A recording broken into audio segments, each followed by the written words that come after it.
Before we get started, I just want to say shout out to all of you who commented on the sweep video against the White Sox and noticed that the floppy hat was not there. It's an oversight on my part. That is the tradition on the show.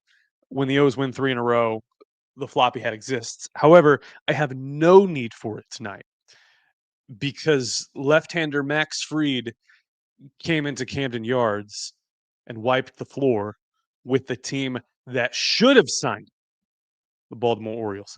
7-0 the final. Let's review. This is the Orioles POSTCAST, your instant game reaction for the Baltimore Orioles. Part of the Locked On Podcast Network, your team every day.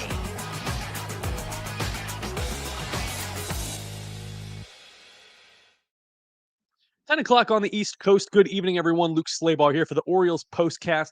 Just 9 more of these slogs to go. The O's lose in rather embarrassing fashion on national TV, 7-0 to the Yankees. A game that would have been respectable and close. Granted, a shutout is never respectable until the wheels came off with Chase McDermott in relief.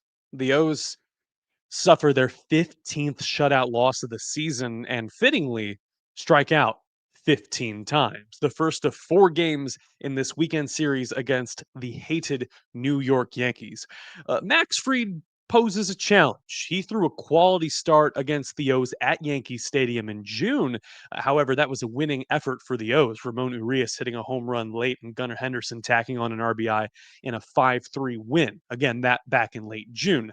And a lot has changed since then. However, first, why don't we figure out how we got to this point? This is what you'll be talking about. We stream these shows live to YouTube, by the way. I will reference comments occasionally. And if you're streaming this wherever you get your podcasts for free, hello, like, subscribe, rating, review, anything we can do to make your experience more enjoyable. Baseball, we've got 9 games left of this thing. You and me. Nothing guaranteed after 9 games. Joe Thompson says that was a terrible game. Nehemiah Lockett checks in and says after the sweep, that was pretty bad. And Milo asking a question that I don't have the answer to. I didn't count. What's the average number of pitches per at bat? Couldn't have been high. We did see some first pitch swinging for the O's that worked out in their favor. However, on a night where you only get 3 hits, that's a very small sample size. Just because you can pounce on the first pitch doesn't mean that's the most logical approach against Max Fried. The left-hander wins his 18th game of 2025. That is best in the majors. Far from the best pitcher in baseball, and probably not even the best southpaw in his own league. You might point to a Tarek Skubal or Garrett Crochet, who will get Cy Young votes as well. And Max Fried benefits from getting some of the best run support in baseball. About 7.25 runs per game. Fittingly, 7 runs tonight for the Yankees. There is a multiverse scenario in which the O's deeply explore a possibility to sign Max Fried. Logically, it makes so much sense. We're not time travelers, and we shouldn't knock anyone for not making this decision. And there's never been any report that Max Fried publicly expressed interest in the Orioles or had any desire to pitch in Maryland. However, he is the type of pitcher that profiles exceedingly well for Camden Yards. Has the ball on the ground quite a bit. There was such a chasm left by Corbin Burns when he signed with Arizona that it just made sense. And the O's were so right-handed heavy in the early stages of this year. Hindsight's 2020. And who knows if it even would have panned out given all the injuries to the Orioles core this year. However, it has been reported that general manager Mike Elias and company shied away due to the draft pick compensation tied to Max Fried. The Braves extended him a qualifying offer. There would be a draft pick lost by the team who signed him. And for some reason, Hayden Bodine out of Coastal Carolina and Wihawa Aloy out of Arkansas makes sense in exchange for this pitcher who landed an 8-year deal with the Bronx Bombers. And fittingly, carved up the O's tonight. 28 swings and misses for the O's, and Fried ties a season-high 13 strikeouts. Excuse me, a career-high 13 strikeouts. That is the season-high mark for him and his 18th win. How does he do it? By pulling the string, first and foremost. You establish good fastball command on either side of the plate, you can get Ryan Mountcastle to swing and miss badly on a changeup. A side note here, Ryan Mountcastle with his first leadoff hitter assignment of his career, batting first. I understand the strategy. Interim manager Tony Mansolino wants to get the veteran at bats so he is sharp going into the offseason. Perhaps that will draw some interest, get him more looks, get him more touches, if you will. There's also something to be said about this game airing on national TV, Baseball Night in America, as Kenny Albert warms up his voice for the postseason on Fox. John Smoltz doing a pretty darn good job as well. Starting a Luis Vasquez at second base, and in Mansolino's words, giving Jackson Holliday a blow. Those are not my words, those are his, verbatim. And we've seen the same reported from Rock Cabato. It's not a thing. We're not making it a thing. That's not a phrase. I understand a breather. That's the politically correct term. Times are tight here. What else does Max Fried do well? Well, Kobe Mayo lofts a first pitch curveball to left. Got Jeremiah Jackson on as well. And then 12 in a row retired. Striking out Samuel Basayo, pounding him low with the two-seam fastball. Strikes out the side in the third. Luis Vasquez on a high fastball. Ryan Mountcastle on the two-seamer away.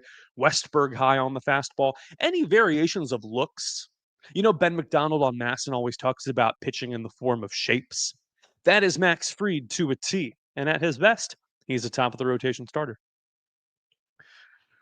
Ryan Mountcastle does snap a streak of 12 batters retired in a row. First pitch cut fastball inside. Hits a single to left field. Westberg then fanned on a changeup. Gunnar bounces a single up the middle. Mountcastle runs to third. However, with 2 outs in the inning, nothing that can be done. Tyler O'Neill goes down by way of the fastball high.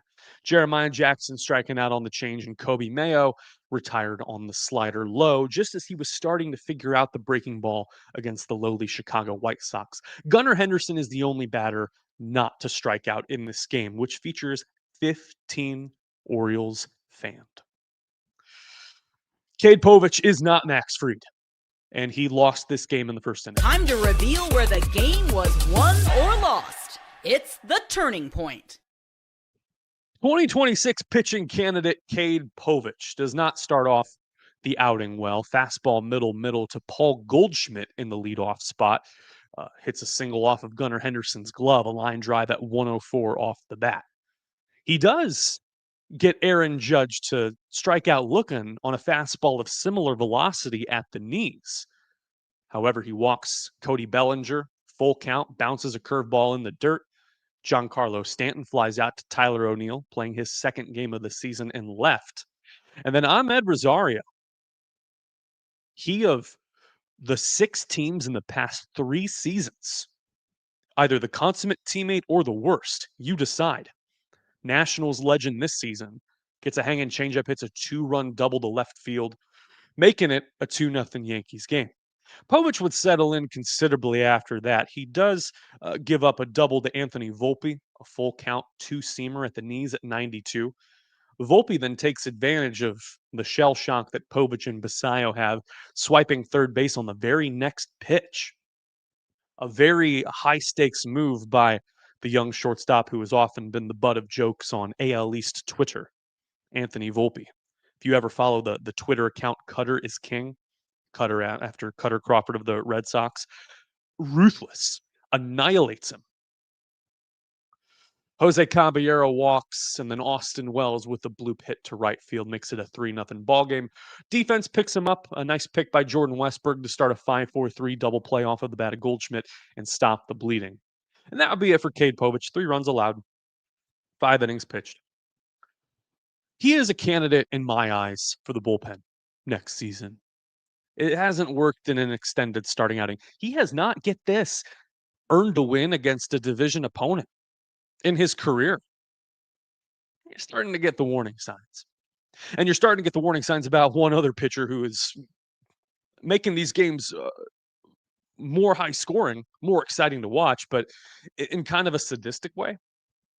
There's an O's prospect that's just slipping through the cracks right now. We'll talk about that a little bit after the break. This is the Orioles Postcast. Got to pull up the ad copy here, but go ahead, leave a comment. How's everyone doing tonight? 9 more games left, and we're at a stage right now where the wins don't. It doesn't matter. Like you would hope that these young players would learn by winning. However, what is to be gained? What day is it? Thursday? Yeah. Show's brought to you by our friends at 5 Hour Energy. Let's cue up that banner, why don't we? For the win. Caffeine just got a flavor upgrade. 5 Hour Energy shots deliver tasty caffeine in 17 bold flavors. Each 2-ounce shot packs the caffeine of a premium 12-ounce cup of coffee. Legit. Also, B vitamins and nutrients, zero sugar, and zero crashes. I always reach out for my favorite flavor. The berry flavor is a classic. It's a good one. Big taste, tiny shot. Enjoy. Enough with boring, flavorless caffeine. Enjoy 5 Hour Energy. Get the favorites you love, or be bold. Try something new in store. They're always experimenting, and that's what I love about 5 Hour Energy. That's www.5hourenergy.com, or you can order on Amazon today. Thanks to 5 Hour Energy for popping in and hanging out with us. Monarch Money doing the same. Most people can't name all their accounts. Sometimes you get emails from your former job about 401k situation. I don't know what that is. And that's why Monarch Money is here. Easy to use interface on your laptop or on your phone. It's built for busy people with busy lives. You can link all your accounts in minutes, get smart categorization for your spending, and finally feel in control. Not unlike Chase McDermott. You can maximize investments, increase your savings rate, easily view your finances with a partner if you're lucky enough to have someone who loves you. Wouldn't know. Don't let financial opportunities slip through the cracks. Use code LOCKEDONMLB at monarchmoney.com in your browser for half off your first year. That's 50% off your first year at monarchmoney.com with code LOCKEDONMLB. Thanks to Monarch Money again for sponsoring this show.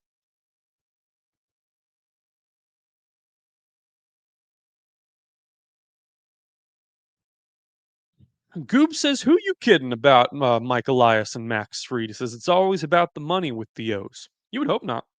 With David Rubenstein taking over and Samuel Basayo signed to that extension.